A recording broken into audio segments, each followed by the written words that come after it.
Acquis. Cette conférence va vous permettre de faire un petit tour d'horizon des potentiels du jumeau numérique pour appréhender et sécuriser les transformations à venir.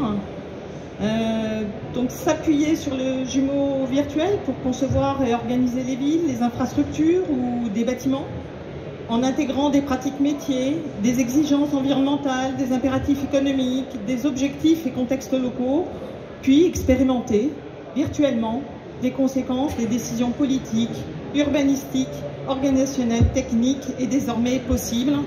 Alors Rémi, vous allez pouvoir nous montrer un petit peu ce que développe Dassault Systèmes et ensuite on illustrera avec différents exemples. Et pour cela, nous avons réuni un panel. Donc bien sûr, Rémi Dornier, vice-président architecture, engineering and construction Dassault Systèmes. Denis Larguero, maire de la ville de Meudon, vice-président également du département des Hauts-de-Seine et vice-président de l'EPTB, Seine-Grand Lac. Éric Gardon, BIM Sim Digital Engineering Referent, Colas-Rail. Et Christophe Alaz, directeur de projet Vinci Construction. Alors, Rémi. Merci Marie-Françoise pour cette introduction. Bonjour à tous, bienvenue sur cette table ronde sur les jumeaux numériques. Dans des projets de transformation urbaine, dans des projets de construction, il y a des paramètres qu'on subit et des paramètres qu'on maîtrise, dont on peut prendre la maîtrise. Parmi les paramètres qu'on subit, par exemple, c'est un aléa climatique, une vague de chaleur, une inondation, une météo qui peut interrompre un chantier aussi. Il y a des conjonctures économiques, 25% d'inflation sur les matériaux, on le subit aussi, et bien sûr géopolitique. Et ce qui nous intéresse ici, c'est plus en fait le type de paramètres sur lesquels on va pouvoir jouer pour justement influer. Et au contraire, il y a des paramètres sur lesquels on peut vraiment agir, et dans cette table ronde, on va voir des situations concrètes sur lesquelles en fait on peut agir grâce à des notions de jumeaux numériques. On peut choisir, identifier, anticiper sa chaîne d'approvisionnement. On peut en fait choisir un système constructif, performant, décarboné. On peut mener une concertation sur un schéma directeur, par exemple urbain, avec les citoyens pour intégrer leur retour et aussi finalement intégrer des schémas de résilience qui prennent en compte les aléas que je mentionnais avant. Donc dans cette table ronde, on va regarder trois exemples concrets à différentes échelles, l'échelle de la ville, l'échelle d'une infrastructure ferroviaire et à l'échelle d'un projet de construction industrialisé. Et on va regarder comment un jumeau numérique peut nous aider à mener cette anticipation. Point commun, ces trois projets en fait ont été menés avec la 3D Experience Platform. Cette 3D Experience Platform, en fait, c'est un environnement commun de données qui permet de modéliser le territoire, des bâtiments, des infrastructures, mais aussi des assets, avec un seul et unique modèle de données. Et aussi, ça ne permet pas de modéliser uniquement, on a des lois scientifiques et mathématiques qui nous permettent de simuler, de faire des simulations. Ça peut être des simulations multiphysiques, comme des simulations de vent par exemple, mais c'est aussi des simulations de processus, comme le processus d'assemblage, de fonctionnement d'une usine ou d'un chantier. Et enfin aussi, ça permet de virtualiser du savoir-faire qu'on peut réutiliser. Et c'est fondamental, l'aboutissement des projets qu'on mène dans ces univers virtuels de la 3D Experience, c'est un jumeau numérique qui se cale en fait de plus en plus à la réalité, c'est son objectif, de manière à optimiser un certain nombre d'enjeux. Donc je vous propose de commencer très rapidement avec du concret et avec le sujet de la ville. Merci. Monsieur Denis Larguero, vous êtes maire de Meudon. On n'est pas à Strasbourg, on est dans une ville de taille moyenne. Et vous avez mobilisé le jumeau numérique en appui de votre projet Meudon 2040. Pouvez-vous nous dire un petit peu quels étaient les objectifs et quels sont les résultats? Merci beaucoup d'abord pour l'invitation. Dassault Systèmes est aussi une entreprise du territoire et ça compte de pouvoir travailler avec des entreprises qui innovent et qui certes sont présentes sur les territoires mais aussi aident les territoires à agir et à se développer dans le bon sens. Donc en effet, nous l'enjeu d'une collectivité comme Meudon, mais qui évidemment est déclinable à bien d'autres de collectivités, c'est l'enjeu du réchauffement climatique. C'est par ce biais-là que nous avons pris que nous avons pris le sujet, et en effet au travers d'une grande concertation citoyenne qui rassemble et qui continue de rassembler jusqu'à 1300 personnes à l'heure où nous parlons, et qui va continuer à se décliner, typiquement samedi prochain, samedi qui vient, le 5 avril, qui sera pour nous l'occasion notamment d'inaugurer une place, la place Tony Degraff que vous voyez à l'image et qui a été co-designée avec le jumeau numérique dont nous allons parler, mais dont la technologie va être présentée en réunion publique aux riverains de cette place, de manière à pouvoir faire la connexion entre l'action publique, l'outil technologique mis en œuvre et la vérité scientifique qui préside au choix de la collectivité. Et c'est très important, je pense, dans le moment dans lequel nous vivons, celui des fake news, celui du complotisme, celui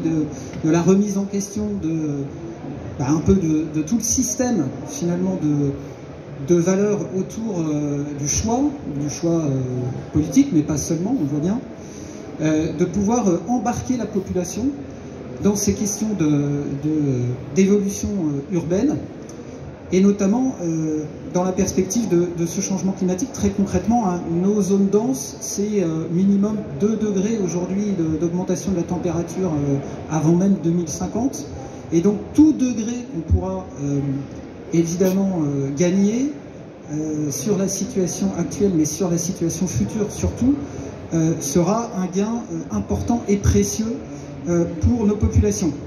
Il y a 2 nouveautés finalement d'une certaine manière dans ces questions d'utilisation de la technologie du jumeau numérique. D'abord, c'est sa démocratisation au sens financier du terme, pardon d'en venir aussi vite sur le sujet, mais c'est un sujet évidemment très important pour les collectivités du rang et de la taille d'une ville comme Meudon, 47 000 habitants. Donc c'est sa démocratisation, c'est son caractère pédagogique également, bien sûr, on va y revenir.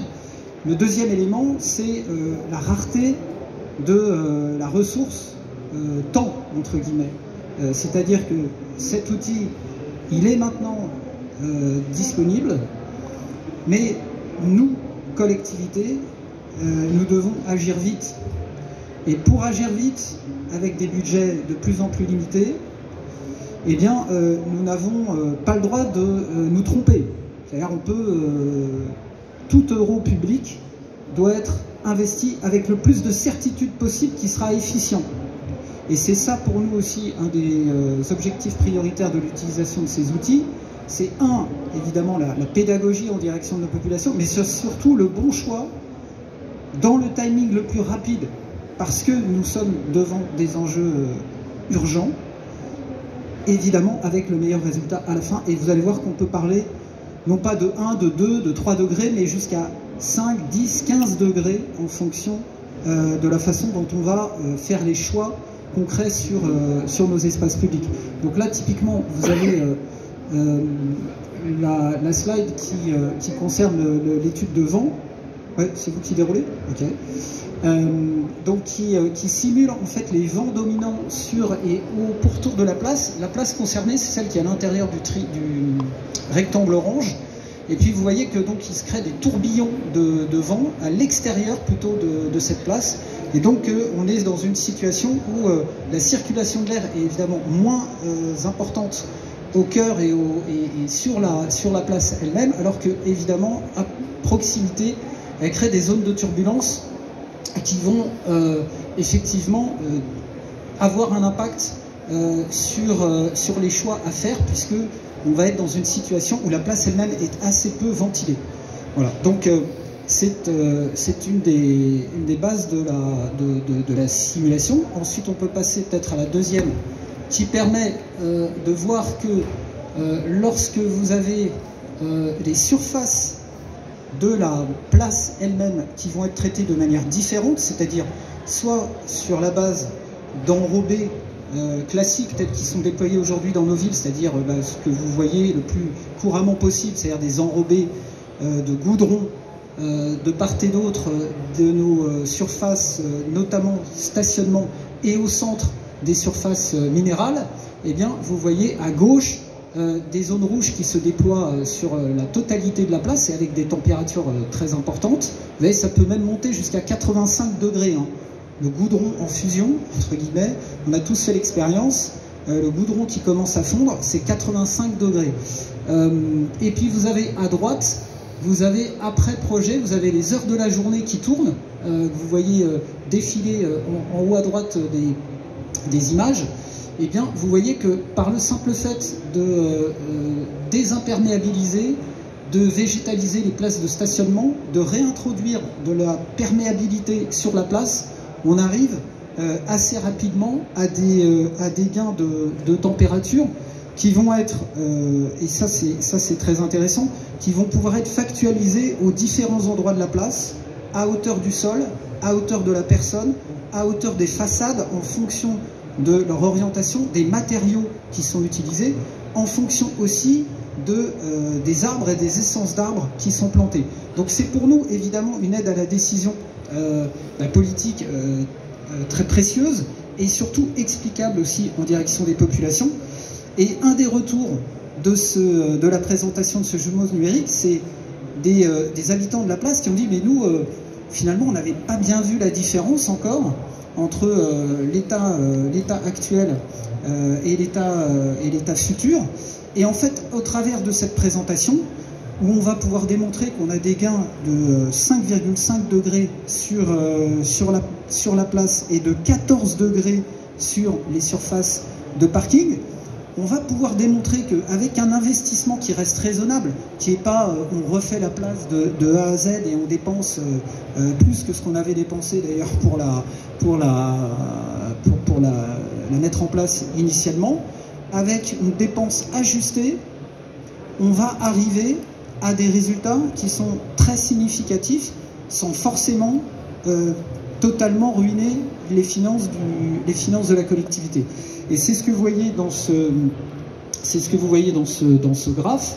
Vous avez des moyennes de baisse de température que vous avez là factualisées sur les surfaces de parking qui vont être totalement désimperméabilisées, mais qui sont aussi mesurables, comme je vous le disais, à bien d'autres endroits de la place. Et c'est ce qui va nous permettre, dans une deuxième phase, puisque nous avons prévu une deuxième phase d'aménagement de cette place de manière à continuer à poursuivre l'aménagement, notamment devant la crèche, de pouvoir continuer à ajuster notre plan de redesign de cet espace public et de le factualiser, de l'expliquer, de le partager avec les parents de la crèche, avec les professionnels, avec les riverains.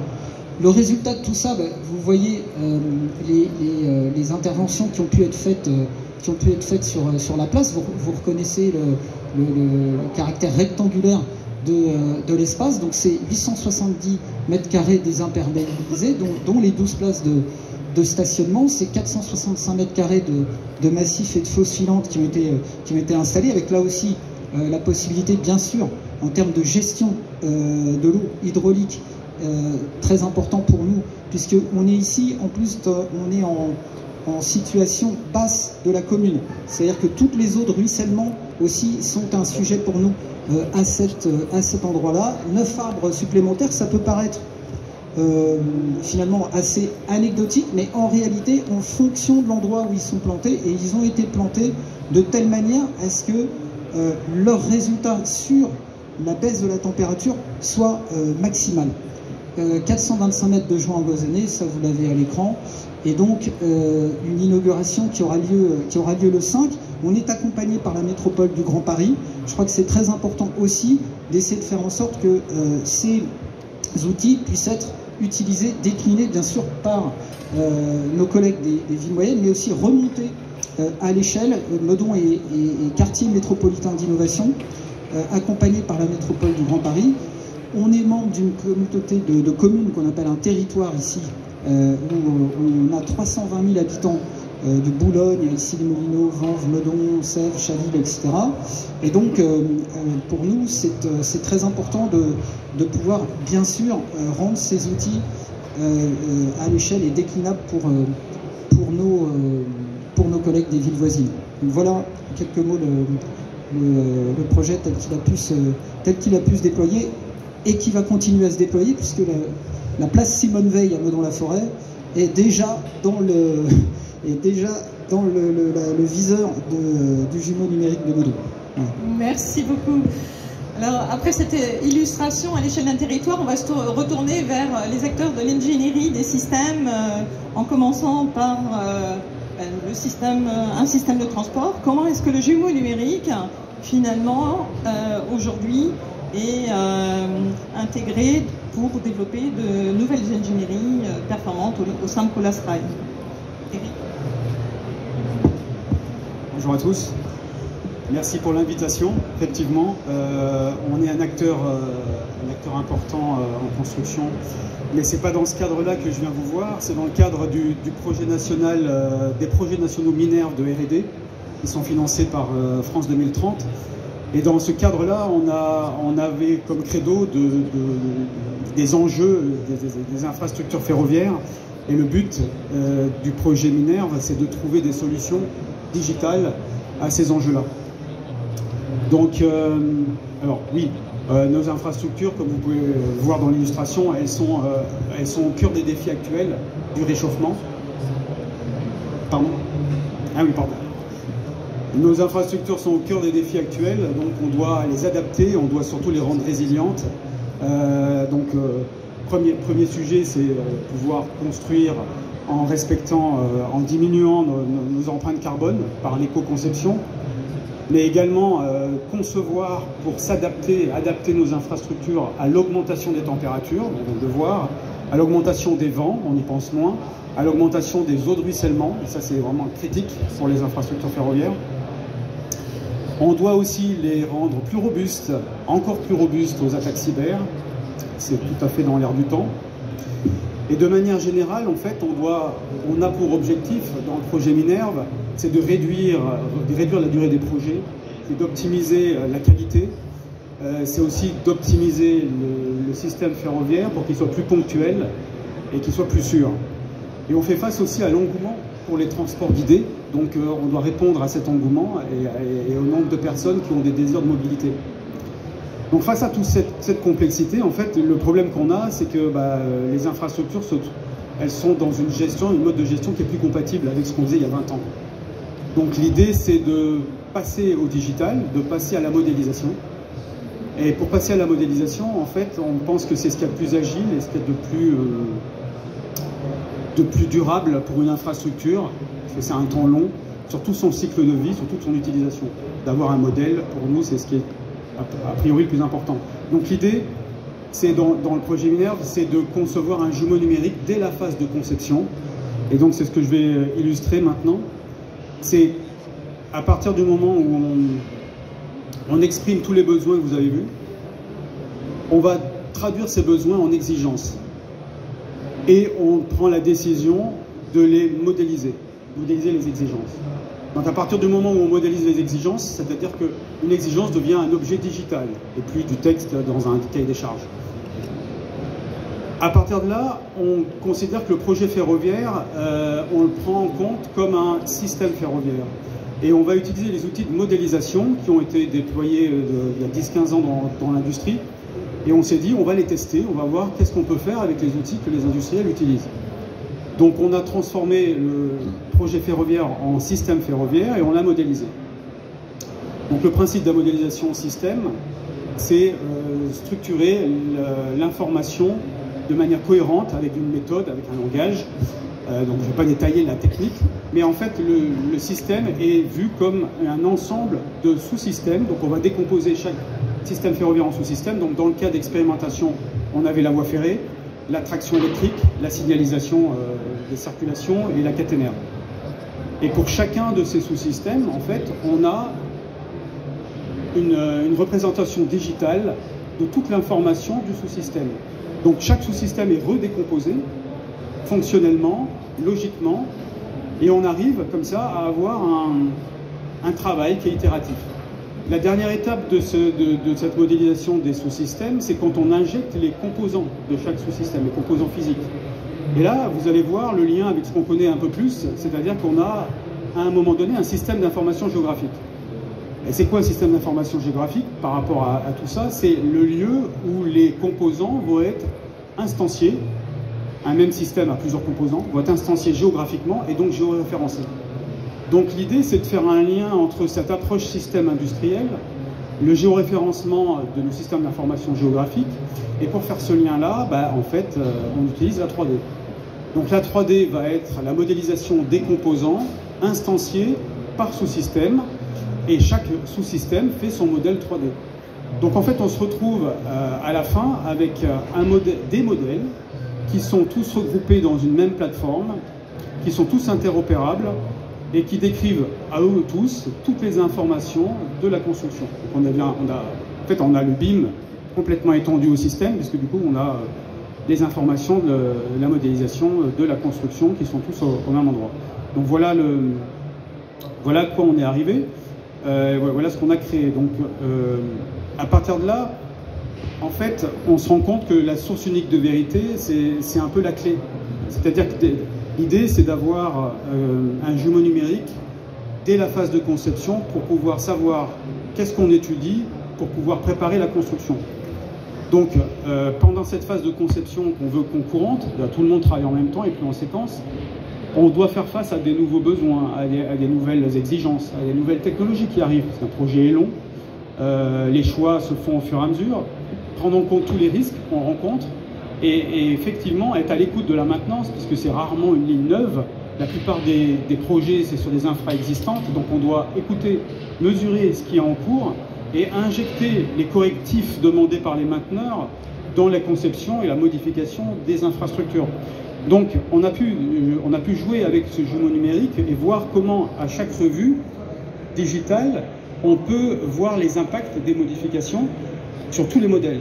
Et donc l'intérêt, c'est que pendant ces revues-là, en fait, on fait des commentaires, on a des sujets techniques en BCF ou autres, et on les injecte dans la plateforme pour préparer l'itération d'études suivantes, et ainsi de suite. Donc en fait, on a un embryon d'organisation concurrente, où chacun contribue, autour d'une plateforme qui est capable de dire oui, c'est bon, oui, c'est pas bon.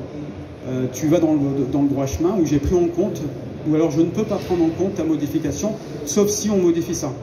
Donc là, vous allez me dire, ok, il y a beaucoup de PowerPoint, alors je vais vous montrer à quoi ça ressemble. Donc voilà, l'hyperviseur qu'on a mis au point avec la plateforme, avec des widgets, rapidement sur la plateforme, en fait, on arrive à gérer la donnée.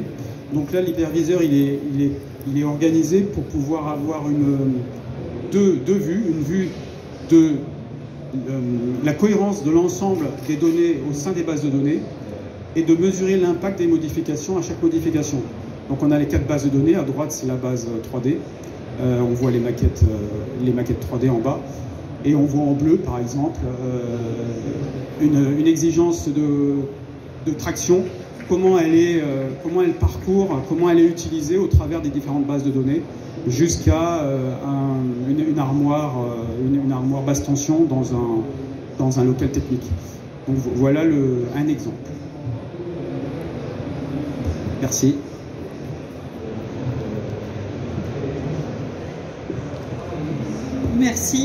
Merci pour cette illustration. Maintenant, on va peut-être, Rémi et Christophe, vous laisser la parole pour expliquer un petit peu comment le jumeau numérique appuie l'industrialisation de la construction dans le logement. Tout à fait, on va passer à l'échelle bâtimentaire et je vais laisser Christophe prendre place et on va parler un petit peu de l'industrialisation de la construction, de la démarche de productisation. Et donc Christophe, peut-être avant d'aller dans le vif du sujet, je voulais revenir un petit peu sur les enjeux. Pourquoi aujourd'hui vous avez adopté en fait ce type de démarche et qu'est-ce qui vous a amené à aller vers des notions d'industrialisation? Je dirais que la raison fondamentale, c'est la décarbonation à laquelle nous sommes, je dirais, contraints. C'est notre vie de tous les jours. Si on prend assez simplement les choses en termes de construction, s'il faut construire bas carbone, très bas carbone, pour celles et ceux qui connaissent, si on prend les seuils 2031 de la RE 2020 en termes de construction résidentielle, il n'y a pas de problème technique. C'est que les composants, ils existent. Le seul vrai sujet, c'est le prix. C'est-à-dire qu'aujourd'hui, construire très bas carbone dans un bilan immobilier qui fonctionne au prix de vente d'une opération d'aujourd'hui, il n'y a pas grand monde, voire il n'y a personne. Et encore plus si on parle de logement collectif neuf. Donc la recherche que nous avons faite, c'est pouvons-nous, grâce à, on va dire, de l'industrialisation, de la productisation, rejoindre les deux bouts, c'est-à-dire faire du très bas carbone au niveau 2031 et sans réel surcoût sur le marché, là pour les acquéreurs ou pour les habitants. Si on se dit quelles sont finalement les problématiques de marché auxquelles nous sommes confrontés en France, j'ai toujours, c'est pas la peine, c'est pas parce qu'on veut faire de l'industrialisation qu'il faut chercher à changer notre manière de produire. En France, l'immobilier c'est complexe parce que les terrains sont complexes, parce que le foncier est rare, donc il est très cher. Et donc comme le foncier est rare et cher, on va chercher à l'optimiser, à aller chercher le moindre centimètre carré constructible, ce qui veut dire que chaque bâtiment doit être capable de s'adapter à des formes parcellaires qui ne sont pas des rectangles. Donc ça peut être des triangles, des trapèzes, des arrondis, tout ce que vous voulez, mais en tout cas les formes sont d'une richesse infinie. Et si on rajoute là-dessus notre manière de concevoir, en France on conçoit d'une manière itérative. L'architecte itère plusieurs fois son opération, il va échanger par exemple avec la collectivité, avec les collectivités, avec les parties prenantes, il va amender son projet. Et si vous cherchez à faire de l'industrialisation, l'architecte va travailler avec quelque part vos contraintes industrielles, au même titre qu'il sait déjà aujourd'hui travailler avec des contraintes de type construction en béton, construction en parpaing, etc. Enfin, le travail classique de l'architecte. Et donc vous avez une infinité de solutions multipliées par, j'ai presque envie de dire, une infinité de révisions, de variantes, de solutions. Et donc, si vous regardez en termes de coûts, le risque, c'est que les coûts d'ingénierie explosent si vous cherchez à faire de l'ingénierie traditionnelle en vue d'industrialiser. Donc la seule solution que nous imaginons, c'est d'avoir une continuité totale, la fameuse continuité digitale, entre le dessin de l'architecte et la construction des composants qui vont permettre de réaliser un immeuble. Alors dit autrement, c'est l'illustration que vous avez derrière moi. Si on doit être capable de construire un immeuble voilà, de type R+5, R+7 de logement collectif, sans rien tracé, c'est-à-dire qu'on n'utilise plus le fameux 5 mètres qui est utilisé par tous les corps de métier traditionnellement sur la construction, ça c'est fini, et sans que cela coûte plus cher. Vous avez été pour ça, en fait, au-delà de la notion de BIM, et vous avez utilisé des projets de jumeaux numériques. Est-ce que vous pouvez élaborer un petit peu, expliquer qu'est-ce que vous voyez comme différence et pourquoi vous avez été plus loin que le BIM? Je dirais le BIM pour nous, enfin dans le contexte de notre projet, globalement il a 3 limites. La première, c'est que si on cherche à faire de l'exécution, ce que certains appellent du load 500, il faut faire appel non seulement à un logiciel de BIM au départ, alors nous on utilise Revit chez Vinci en grande majorité, mais il y en a d'autres, on peut utiliser Archicad. Globalement, ce sont des écosystèmes qui sont instables, qu'on veut faire du load 500 parce qu'on veut faire de l'exécution, de la fabrication, parce qu'il faut faire appel à tout un tas d'add-in, d'add-on, de plugins, de plug-on, enfin voilà, tout un tas de composantes complémentaires, qui sont des composantes métiers, des composantes, on va dire, très très spécialisées, et tous ces éléments informatiques, en fait, sont des logiciels, chacun vit à sa propre vitesse, et donc en permanence, vous devez vous assurer que tout cela est compatible, alors que votre propre projet est en train, tous les jours, d'être modifié, d'être itéré, pour les bonnes raisons de projet. Et donc ça, quand vous regardez cela avec un œil industriel, c'est pas très rassurant. Vous avez envie d'avoir une solution qui soit stable, dans laquelle vous pouvez tout faire. Donc la première limite, je dirais, du BIM. La deuxième limite extrêmement importante, c'est que les logiciels de BIM tels qu'on les pratique dans la construction, je dirais, traditionnelle, dans nos métiers traditionnels, n'intègrent pas le tolérancement. Contrairement à quand vous allez chercher un logiciel de CO industriel tel que CATIA, dedans vous êtes capable de dire, quand vous allez fabriquer un composant, fabriquer une pièce, quelles vont être les tolérances de fabrication, et donc de vous assurer que derrière, vous allez avoir des tolérances d'assemblage qui sont compatibles avec l'assemblage que vous cherchez à faire. Et le dernier volet, c'est que dans le BIM, il n'y a pas de gestion de cycle de produit, il n'y a pas de gestion de cycle de vie, vous ne pouvez pas donner des dates au-delà desquelles, par exemple, certains composants ne seront plus disponibles sur le marché, et ni de mesurer exactement quels sont les impacts sur un produit, sur un projet, ou sur l'ensemble de vos projets, de l'apparition ou de la disparition ou de l'évolution d'un des composants que vous utilisez. C'est pour ça qu'on a été chercher une plateforme telle que la 3D Experience, dans laquelle on a à la fois un logiciel de CAO 3D qui est CATIA, que je dirais, beaucoup de gens connaissent, qui est vraiment un logiciel de méca, qui sait gérer du tolérancement au millimètre, qui est fait pour faire du manufacturing, et qui a fait ses preuves dedans, et qui est également relié à un PLM qui nous permet de gérer la durée de vie des composants, et qui est le bloc qui s'appelle Enovia. Donc ça nous permet de faire voilà, de l'exécution automatisée, de gérer les révisions et d'avoir nos tolérances. Merci beaucoup Christophe, très clair. Quels ont été les premiers résultats de cette implémentation? Alors comme on aime bien les choses simples, on a commencé par le plus compliqué. Alors c'est une brique qui peut paraître anecdotique, celle que vous avez à droite de l'exemple, c'est les cloisons. Quand vous prenez un logement, il n'y a rien de plus complexe que les cloisons, parce que finalement, tout ce qui fait la fonctionnalité intérieure d'un logement est reporté sur les cloisons. La surface des pièces, la dimension des pièces, évidemment, qui est contractuelle, mais tous les équipements électriques, la plomberie, si vous avez des éléments suspendus, tout ça repose sur les cloisons. Les cloisons sont capables de vous dire, vous pouvez faire connaître aux cloisons de quel côté est une pièce, quel est le revêtement que vous allez avoir sur les murs, etc. Donc la partie cloisonnement a beaucoup d'entrées, de paramètres d'entrée d'un côté, et répond à tout un tas de règles de construction, des règles générales qui s'appliquent sur tous les projets, qui s'appellent les DTU, entre autres, mais également potentiellement des avis techniques de fabricants. Et donc on va mixer tout ça, et on va faire passer finalement d'un dessin sommaire, d'un plan architecte sous BIM, en LOD, permis de construire, dans lequel une cloison, un mur, c'est un simple trait, en finalement un kit de composants industrialisés qu'on va pouvoir assembler juste en suivant, j'ai envie de dire, une notice IKEA. Donc un petit exemple de ce que nous avons réalisé, donc avec un de nos partenaires, donc qui s'appelle Trigram, que vous avez sur le salon aussi. Voilà. Donc globalement, si on prend la maquette Revit, le plan de l'architecte en BIM 150, on unifie cette donnée en le poussant dans Trigram, qui est une solution logicielle, qui nous, quelque part, nettoie la donnée, et qui va être capable de pousser dans la 3D Experience sous CATIA l'ensemble des axes que représentent les murs, les cloisons à l'intérieur d'un logement. Donc ça, à chaque fois, c'est du clic, donc on ne dessine pas. Et désormais, dans CATIA, là, on va implémenter, grâce aux règles métiers, aux règles système, aux règles produits, comment nous allons calpiner, finalement, ces cloisons, comment nous allons positionner les rails en fonction des portes, en fonction des contraintes. Et une fois que nous avons mis, je dirais, les connexions entre les différentes cloisons et positionné les rails, on bascule dans ce qu'on appelle le load d'exécution. On va aller vers le code machine, ajouter éventuellement des pièces spécifiques pour l'assemblage, qui ne sont pas des sujets de conception, c'est vraiment de montage.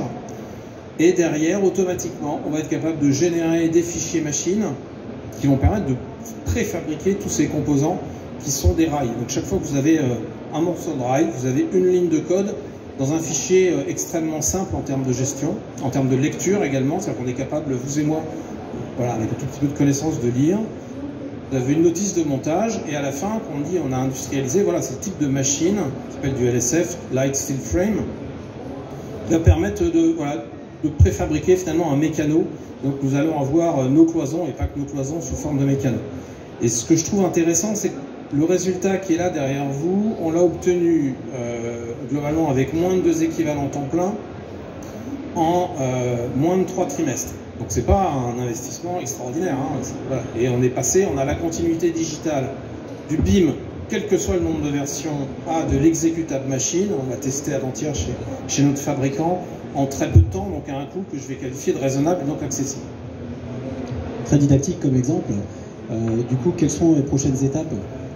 La prochaine étape, c'est de finir l'intérieur. C'est-à-dire que nous, donc, une fois que vous avez les cloisons, vous avez évidemment la capacité de faire les plaques de plâtre, de faire d'une manière encore plus simple finalement.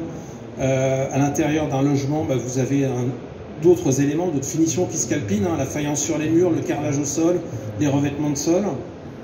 Et ensuite, on remontera sur la partie structure, où pour faire du travail carbone nécessairement, vous l'imaginez bien, on va s'appuyer beaucoup sur des composants bois, mais ce sont des composants qui, in fine, sont plus simples que la technicité ou la technologie ou le contexte normatif que vous avez pu voir sur les cloisons.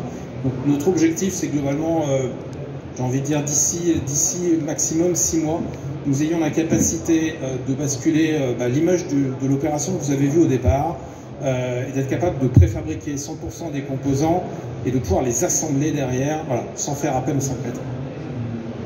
Un petit mot de conclusion. Ouais, un petit mot de conclusion, allez, j'ai envie de dire sur notre partenariat. Voilà. Non, ce que je trouve qui est intéressant, c'est évidemment toujours la petite appréhension au départ de se dire Katia et 3D Experience, ça coûte cher. Oui, ça coûte plus cher que Revit. Oui. Voilà. Je serais tenté de dire ça se digère. Voilà. C'est-à-dire que quelque part, la puissance de l'outil nous permet de réaliser ce que nous imaginions et pensions être effectivement disponible sur étagère. Donc c'est sur étagère, à un coût abordable en termes d'intégration. Et ça, pour moi, c'est extrêmement important. Chez Vinci, on a organisé comme des PME. Donc on a des budgets de PME pour développer ce type de choses. Donc on était capable de démontrer, voilà, qu'en mettant relativement peu d'argent sur la table, on était capable d'obtenir des résultats extrêmement intéressants. Voilà, puis ce qui est également intéressant, c'est quelque part on a un vrai échange aussi avec l'équipe de R&D qui s'occupe de la partie construction, sur laquelle effectivement les challenges sur certains endroits où vous n'avez pas encore été nécessairement allé, en utilisant souvent effectivement des briques ou des éléments qui sont davantage utilisés, on va dire, dans l'aéronautique ou dans la construction automobile, mais qui existent déjà en fait dans l'univers de la 3D Experience. Merci beaucoup Christophe. Je pense que c'est un exemple éclairant sur l'industrialisation de la construction. Merci beaucoup Monsieur le maire pour votre présentation. Merci Eric aussi pour la présentation. Je pense que ce que je retiens peut-être en conclusion, trois éléments sur la ville. On révèle l'invisible avec de la simulation, le caractère pédagogique des jumeaux numériques, avec aussi à côté la vérité scientifique. Et c'est, je pense, que des éléments vraiment importants, enfin aller chercher des optimisations de moins 14 degrés, par exemple, sur des aménagements, c'est fondamental si on le fait avec un concept de réalité et de vérité scientifique. Et derrière, en fait, l'aspect démocratisation de ce type d'outils qui peuvent devenir peut-être les compagnons virtuels derrière des maîtrises d'ouvrages publics, pour justement optimiser et s'assurer que chaque euro investi public effectivement apporte son lot de retour sur investissement. Sur les infrastructures, peut-être ce que je retiens, c'est donc cette approche système qui vient en fait simplifier cette complexité multidisciplinaire, multiparamétrique, et qui permet petit à petit de développer une traçabilité numérique et d'appréhender la gestion du changement. Quand on est dans des organisations complexes qui mêlent plusieurs disciplines ensemble, là les jumeaux numériques sont fondamentaux et amènent, avec une seule source de vérité, les bonnes prises de décision, de traçabilité sur des ouvrages, des infrastructures complexes. Dernier point, concernant l'industrialisation de la construction, il y a un moteur de déclenchement qui est clair, c'est le développement durable. Le développement durable amène un changement, force le changement, mine de rien. On va au-delà du BIM, pourquoi? Pour industrialiser, rendre abordable un surcoût de construction qui est inabordable, qui devient indigérable actuellement. Et c'est extrêmement intéressant de voir que par contre, pour faire ça, faut appréhender de nouveaux outils, il faut apprendre à industrialiser, il faut aller vers des sujets de tolérance, de gestion de cycle de vie, de coordination des équipes. Et donc c'est passionnant de voir justement cet engouement vers la partie industrialisation comme un moteur de déclenchement du développement durable. J'ai quelques questions à poser. Les premières, je pense que c'est pour vous, Monsieur le maire. Je voulais savoir dans quelle mesure la mairie de Meudon aujourd'hui souhaite poursuivre l'expérience de jumeaux numériques. Vous avez mentionné la place Simone Veil, l'évolution de la place Simone Veil. Comment vous envisagez le futur un peu des jumeaux numériques pour la ville? Alors en effet, l'objectif pour nous, c'est de continuer à changer d'échelle. Finalement, c'est rebondir sur ces caractéristiques de démocratisation de